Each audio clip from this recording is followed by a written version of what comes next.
First flown in November 1940, the de Havilland Mosquito was built largely of wood due to Britain's wartime shortages of aluminum, leading many Luftwaffe pilots and engineers to dismiss it as fragile and obsolete.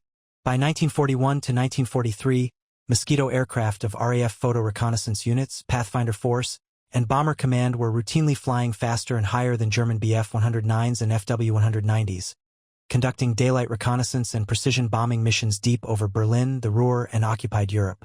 German after-action reports increasingly noted the same problem. The Mosquito did not fight. It simply outran every interceptor sent after it, turning mockery into alarm. September 15, 1941. 29,000 feet above the Pas-de-Calais, occupied France. Oberleutnant Franz Keller leaned forward in the cramped cockpit of his Messerschmitt Bf-109F, eyes narrowing behind frost-rimmed goggles.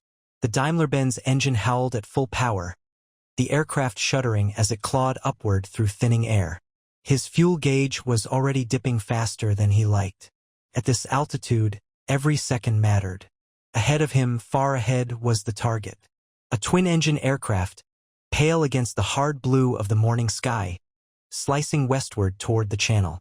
No contrails, no defensive formation, no visible gun turrets. It did not weave or dive. It simply flew, fast and steady, as if entirely unconcerned by the interceptor straining behind it. Keller pushed the throttle harder, teeth clenched. The Messerschmitt responded, but only just. The gap did not close. Unmöglich, he muttered into his oxygen mask. This was not how interceptions were supposed to go. German pilots had grown accustomed to British bombers, big, slow, vulnerable shapes that could be stalked, positioned against, and torn apart with cannon fire. Even when escorted by fighters, they followed predictable paths. They fought. They bled speed. They died. This aircraft did none of those things. The radio crackled with frustrated voices. Other pilots reported the same problem. Contact made. Intercept attempted. No engagement achieved. The aircraft was already gone, vanishing toward England with infuriating ease.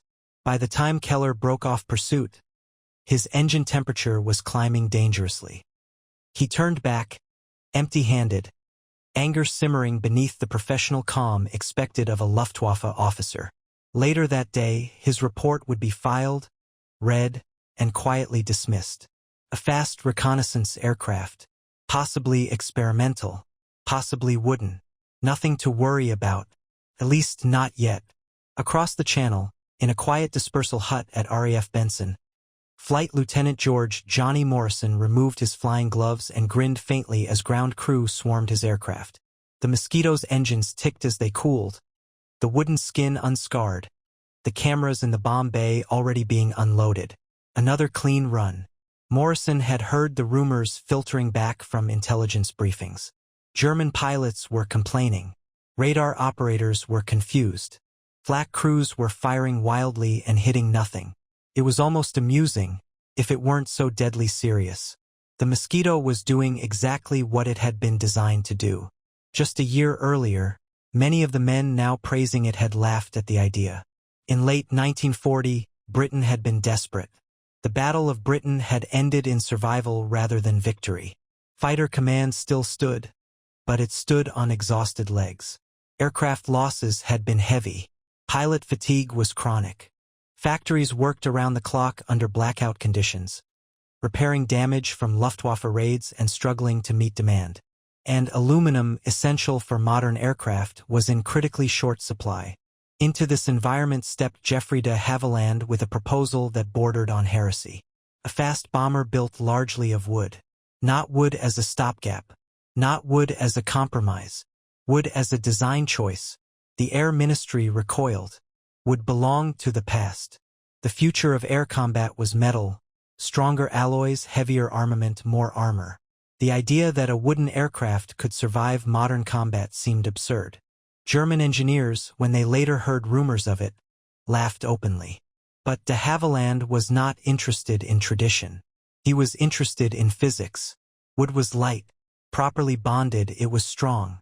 It absorbed vibration. It did not fatigue the way metal did. And perhaps most importantly, it could be worked by craftsmen Britain still had in abundance. furniture makers, piano builders, cabinet workshops, far from the bombed-out industrial centers the Luftwaffe targeted nightly. The aircraft that emerged from this gamble was sleek, clean, almost elegant. Carried no defensive guns, no heavy armor. Its survival depended on a single premise: speed.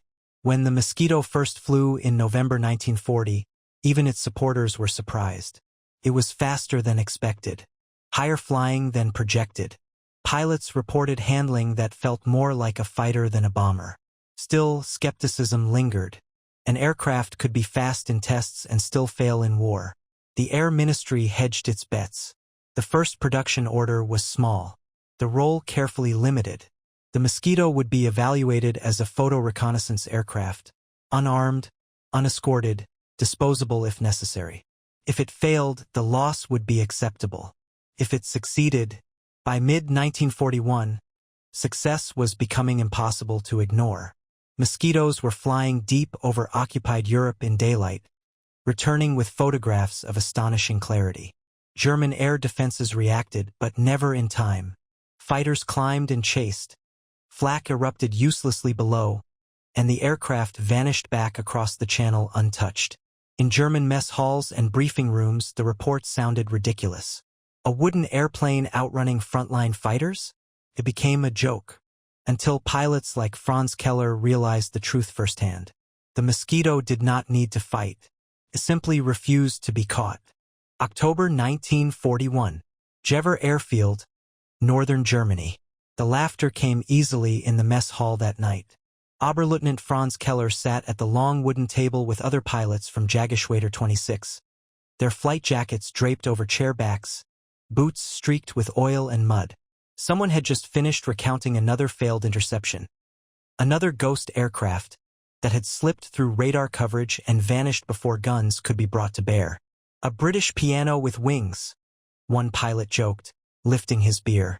Perhaps next time they'll send violins. The table erupted. Wooden airplanes belonged to the First World War. Everyone knew that. Canvas and wire, flimsy machines that caught fire if you looked at them wrong. The Luftwaffe prided itself on modernity.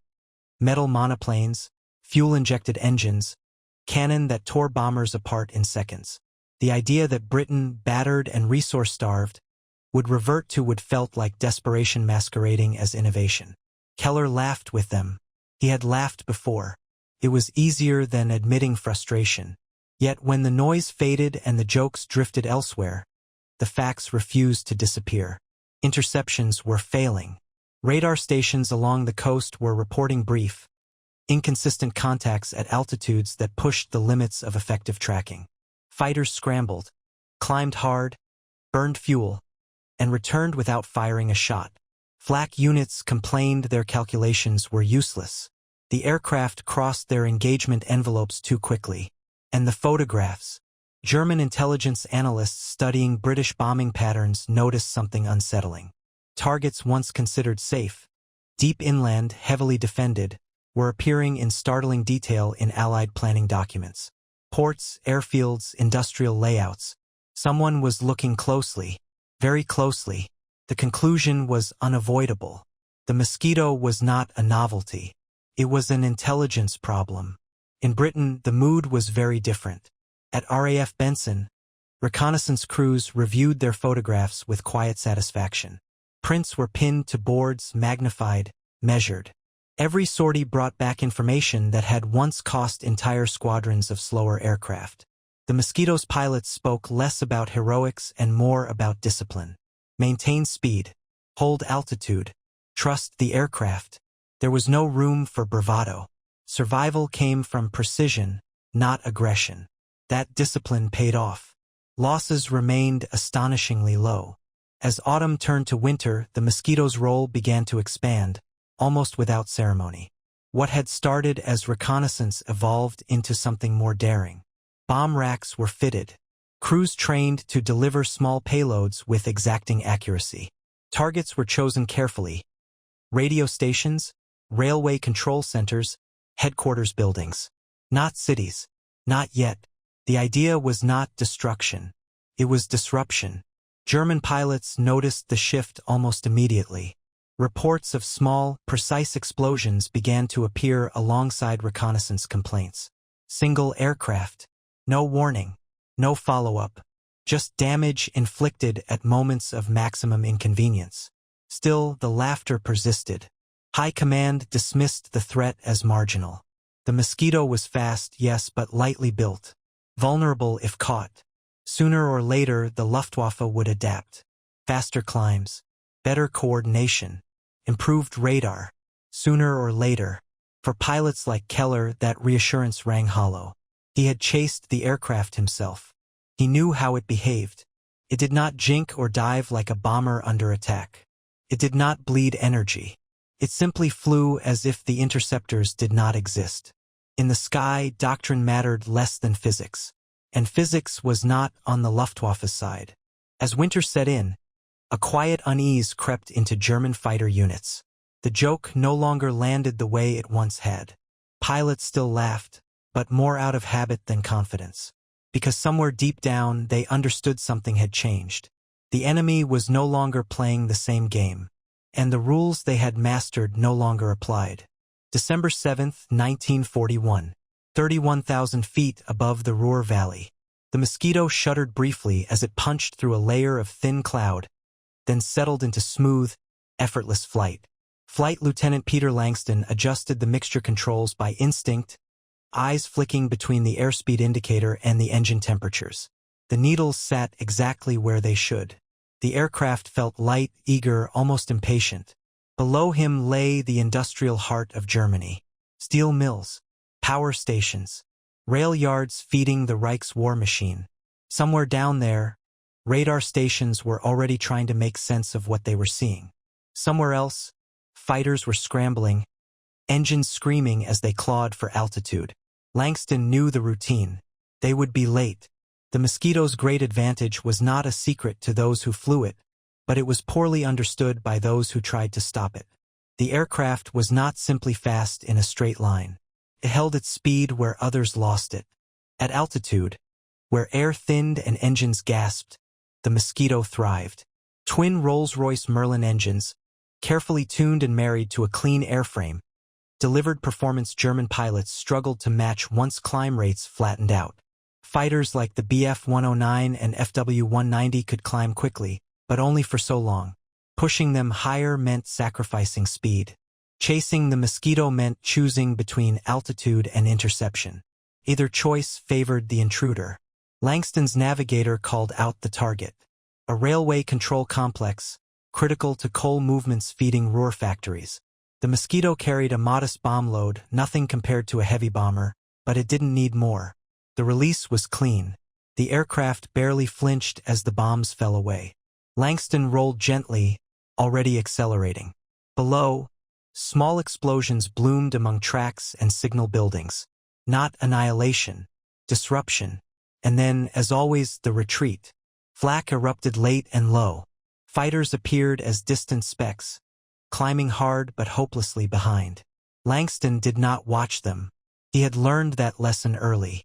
Looking back invited temptation to slow, to maneuver, to engage. The Mosquito did not engage. It left. In Germany, interceptor pilots cursed their engines and their luck. In debriefings, they argued technicalities. If only they had been vectored sooner. If only radar coverage had been better. If only the British aircraft had turned. But it never did. Back in Britain, engineers and tacticians studied the numbers with increasing fascination. The Mosquito's success was not accidental. It was the result of deliberate choices, clean lines, minimal drag, no unnecessary weight. Wood, ironically, was part of that equation. The aircraft's smooth plywood skin reduced drag in ways metal panels and rivets could not. Its structure absorbed stress instead of transmitting it, allowing higher sustained speeds without fatigue. Repairs were simple. Production was scalable. In a war defined by scarcity, this mattered. As 1942 approached, Bomber Command's attitude began to shift. The Mosquito was no longer just tolerated. It was sought after. Requests poured in from units desperate for an aircraft that could survive missions others could not. The Luftwaffe, meanwhile, found itself trapped by its own assumptions. They had built an air defense system designed to counter mass bomber streams, predictable routes, time to react. The Mosquito offered none of those things. It appeared alone. It moved too quickly. It left no margin for error. German engineers began to investigate countermeasures seriously. New climb profiles were tested. Specialized interception units formed. Yet every solution assumed the Mosquito would behave like a conventional aircraft. It did not. By the end of 1941, the laughter had thinned to a smirk. By early 1942, the smirk was gone. What remained was frustration, and the creeping realization that the Luftwaffe was chasing something it did not yet understand. February 1942. Luftwaffe High Command, Berlin. The conference room was cold despite the radiators hissing along the walls. Maps of Western Europe covered the tables, their surfaces scarred by repeated erasures and revisions. Red and blue grease pencil lines intersected in increasingly chaotic patterns. Each revision represented another attempt to explain a problem that refused to behave. The Mosquito. General Joseph Kamhuber stood at the head of the table, hands braced against the map, eyes fixed on a cluster of markings over the Ruhr. His voice, when he spoke, was measured but strained. "This aircraft does not follow bomber doctrine," he said. "It does not form streams. It does not wait for escort. It does not loiter." An officer cleared his throat. "Then we must force it to." Kamhuber shook his head slowly. "You cannot force speed to slow down." The Kamhuber line had once been the pride of German air defense. Radar stations fed information into command centers that coordinated night fighters, searchlights, and flak with deadly efficiency. Against massed bomber formations it worked, sometimes devastatingly so. Against the Mosquito it unraveled. By the time radar detected the aircraft with any confidence, it was already crossing multiple control zones.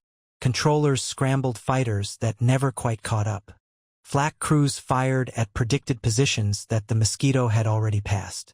Interceptors burned fuel climbing to altitude, only to watch the target recede. The problem was not bravery or skill.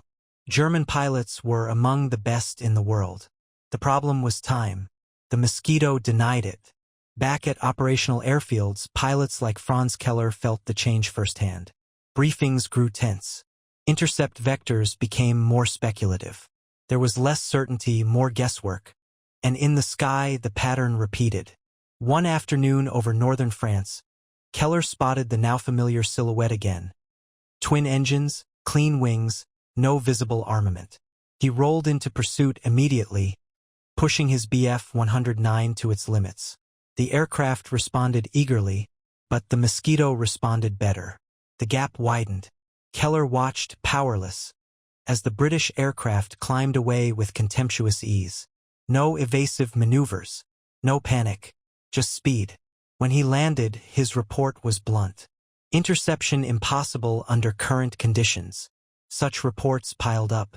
In Britain, the implications were not lost on planners.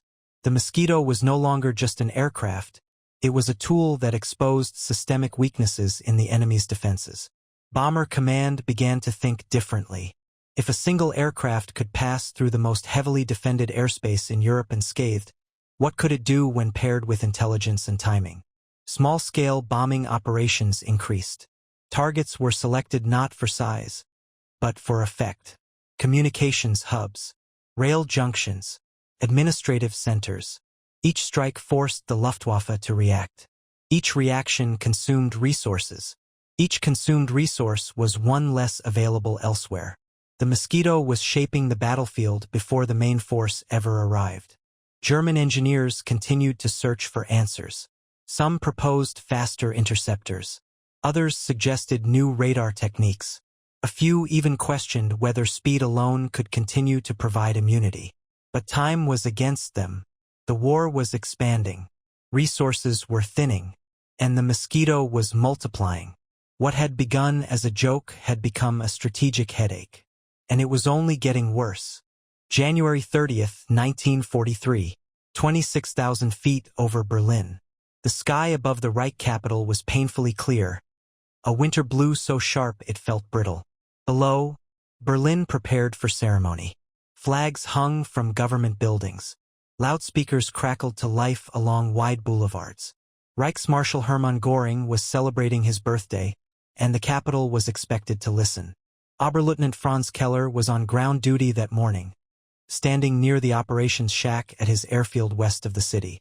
He was halfway through a cigarette when the alarm siren cut through the cold air. It was not the sound he expected.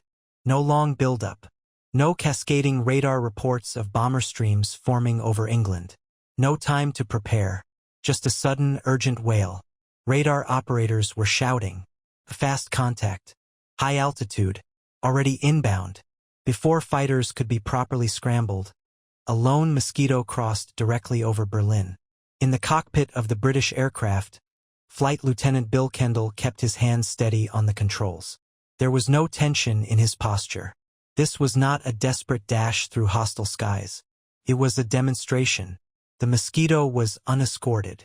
It did not weave. It did not hide in cloud. It flew straight and true, as if daring German defenses to respond in time. They did not.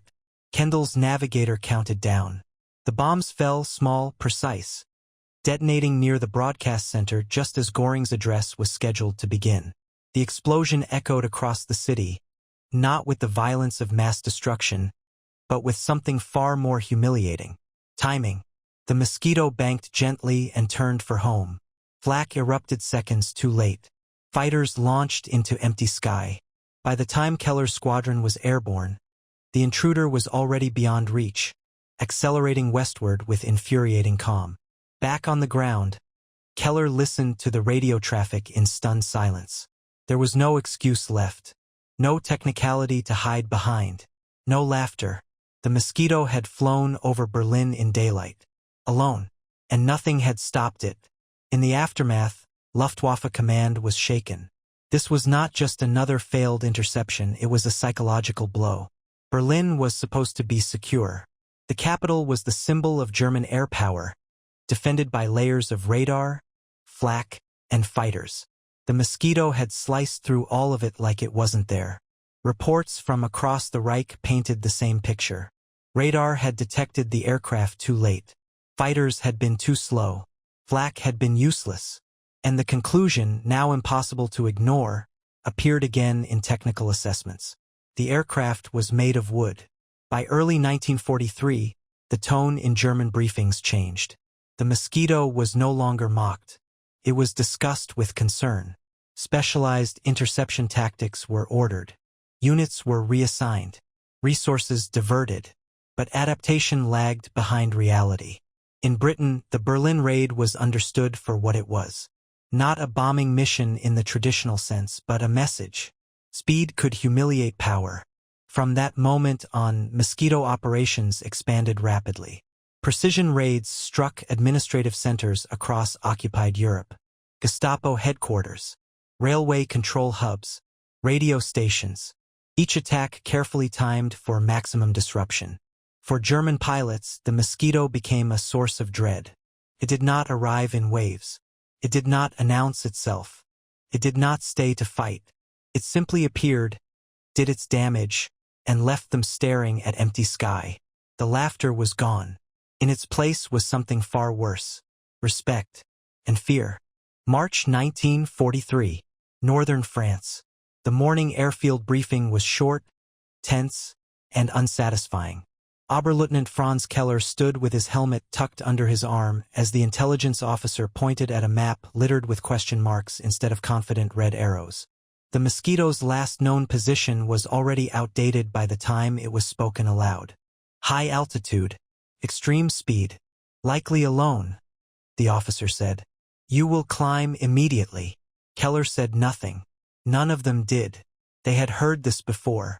Minutes later, his Bf-109 roared down the runway, engine straining as he pulled into a steep climb.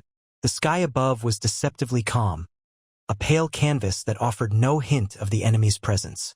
Somewhere up there, the Mosquito was already moving, already ahead. Radar contact flickered on and off like a dying bulb. Keller followed the vector anyway. He always did. Pride demanded it, even when experience whispered the truth. The Messerschmitt climbed hard, the engine protesting as the air thinned. His speed bled away, replaced by altitude that did him no good if the target remained unreachable. Then he saw it. A small, unmistakable silhouette against the sun. Twin engines, clean wings, no contrails. The Mosquito was not maneuvering. It did not need to. It flew straight and level, confident in its margin. Keller pushed the throttle to the stop. The gap widened. For a brief, humiliating moment, he understood what prey must feel like when it realizes the hunter is faster. The Mosquito began a gentle climb, almost casual, as if acknowledging his presence without granting it importance. Within seconds, it slipped beyond effective range, vanishing into the high sky. Keller broke off the chase, fuel dangerously low, engine temperature creeping upward. He turned back in silence. On the ground, frustration boiled over. Pilots argued. Engineers argued. Commanders demanded solutions that did not exist. The Luftwaffe was built to fight mass threats. It excelled at destroying formations. But the Mosquito was not a formation. It was a needle, and it was threading gaps faster than German systems could close them. Across occupied Europe, Mosquito raids multiplied. Rail junctions were struck minutes before troop movements. Radio transmitters were destroyed just as commands were issued. Airfields were photographed in exquisite detail hours before bomber streams arrived. Each mission was small. Each effect was large. German pilots began to dread the word Alleinflieger, single aircraft. One Mosquito could force the same scramble as an entire bomber stream, draining fuel, exhausting crews, and achieving nothing. The aircraft was not winning battles by itself. It was exhausting the enemy's ability to fight them. In Britain, planners watched the Luftwaffe react exactly as intended. Every Mosquito sortie forced Germany to respond disproportionately. Fighters were pulled from the Eastern Front. Flak ammunition was wasted. Radar operators burned out under constant false alarms. Speed was not just survival. It was strategy. By mid-1943, the Mosquito had become indispensable. Pathfinder units relied on it to mark targets. Reconnaissance units trusted it to see what nothing else could. Bomber Command used it to probe defenses, to mislead, to confuse. And always German pilots chased. And always they failed. The realization was setting in on both sides of the war. The Mosquito could not be stopped by doing more of the same. It required a different future. One Germany no longer had time to build. August 1943. Night sky over the Ruhr. The darkness was absolute, broken only by scattered flak bursts far below and the faint glow of fires still smoldering from the previous night's bombing. Oberleutnant Franz Keller was no longer flying tonight. His squadron had been reassigned to defensive standby, conserving fuel and pilots for threats that never seemed to appear on schedule. Instead, he listened. The radio crackled with frantic calls from Luftwaffe night fighters returning from interception attempts gone wrong. One pilot reported being stalked. Another claimed cannon fire had erupted out of nowhere, ripping into his wing before vanishing into the dark. At first, Keller dismissed it as nerves. Then intelligence briefings confirmed the unthinkable. The Mosquito was hunting German aircraft. RAF night fighter variants of the Mosquito, equipped with airborne interception radar and armed with forward-firing cannons, had begun operating deep over Germany. They flew faster than most Luftwaffe night fighters, climbed higher, and struck when German crews were most vulnerable. Low on fuel, returning to base, exhausted. The tables had turned. German pilots who had once scrambled to intercept British bombers now found themselves intercepted instead. The Mosquito appeared without warning, fired with devastating accuracy, and disappeared before defensive maneuvers could be attempted. Reports described a chilling pattern. No prolonged engagement, no turning fight, just a sudden attack from above or behind, followed by silence. The wooden aircraft that had once been mocked as fragile now prowled German skies like a predator. Inside Luftwaffe command, the realization hit hard. Every countermeasure designed to stop the Mosquito assumed it was avoiding combat. Now it was choosing it on its own terms. Radar coverage was insufficient. Fighters lacked speed. Fuel shortages limited response time. There was no margin left. Meanwhile, in Britain, Mosquito crews trained relentlessly. They understood the risks. Speed remained their shield, but discipline was everything. One mistake, one unnecessary turn, one moment of complacency could be fatal. Yet confidence ran high. Loss rates remained astonishingly low, even as missions grew more aggressive. Crews spoke of the Mosquito as if it were alive, responsive, forgiving, loyal. It absorbed damage that would have shattered metal aircraft, carried them home again and again. By late 1943, the Luftwaffe was bleeding experience faster than it could replace it. Veteran pilots fell not in heroic dogfights, but in sudden, invisible attacks they never saw coming. The Mosquito had become more than an aircraft. It was a symbol, a reminder that air superiority did not belong to those with the biggest guns or the thickest armor, but to those who controlled time and space. And Germany was losing control of both. December 1943, Reich Air Ministry, Berlin. Snow pressed against the tall windows as senior Luftwaffe officers gathered around a long oak table. The room was quieter than it had been a year earlier. No bravado, no jokes, only the dry rustle of papers and the low murmur of exhausted men confronting numbers they could no longer argue with. Loss charts lay open before them. Night fighter attrition was rising. Fuel consumption was unsustainable. Radar coverage, once the backbone of German air defense, was being bypassed with alarming regularity. And threaded through every report, sometimes explicitly, sometimes between the lines, was the same name: Mosquito. The British aircraft had become a constant presence. It did not dominate the skies through sheer numbers. It did something more insidious. It forced Germany to react everywhere at once. Every Mosquito sortie demanded fighters, flak readiness, radar attention. And yet most sorties ended with nothing to show for it. One officer broke the silence. "We are expending the effort of an entire wing to chase a single aircraft." No one contradicted him. The truth was unavoidable now. The Mosquito had inverted the cost equation of air defense. Germany was paying more to respond to each intrusion than Britain paid to carry it out. Fuel burned, pilots exhausted, aircraft worn down in fruitless climbs. And the intruder almost always escaped. At frontline airfields, pilots felt the shift viscerally. Franz Keller, now flying fewer sorties due to fuel rationing, spent more time listening to briefings than flying interceptions. The tone had changed. There were no longer promises of solutions, only acknowledgments of limits. The Mosquito was discussed not as a nuisance, but as a strategic threat. By this stage of the war, Germany's industrial base was under relentless pressure. Allied bombing, guided increasingly by Mosquito pathfinders and reconnaissance, was growing more accurate and more devastating. Rail networks faltered. Fuel production dipped. Aircraft output struggled to keep pace with losses. And always ahead of the bomber streams, the Mosquito flew. It photographed targets days before raids. It marked them minutes before impact. It struck communications nodes at the worst possible moments. It hunted night fighters trying to respond. The wooden aircraft was present at every stage of the process, quietly amplifying the effectiveness of forces far larger than itself. In Britain, the Mosquito had become a point of pride, but not of complacency. Crews understood that their safety came from constant vigilance. Speed was unforgiving. Mistakes were final. Yet morale was high. Pilots joked darkly that the safest place in Europe was inside a Mosquito cockpit. Statistically, they were not wrong. Compared to heavy bomber crews, Mosquito airmen faced dramatically lower odds of being shot down. They trusted the aircraft. They trusted its speed. And above all, they trusted the doctrine that had grown around it. A doctrine that valued precision, timing, and restraint over brute force.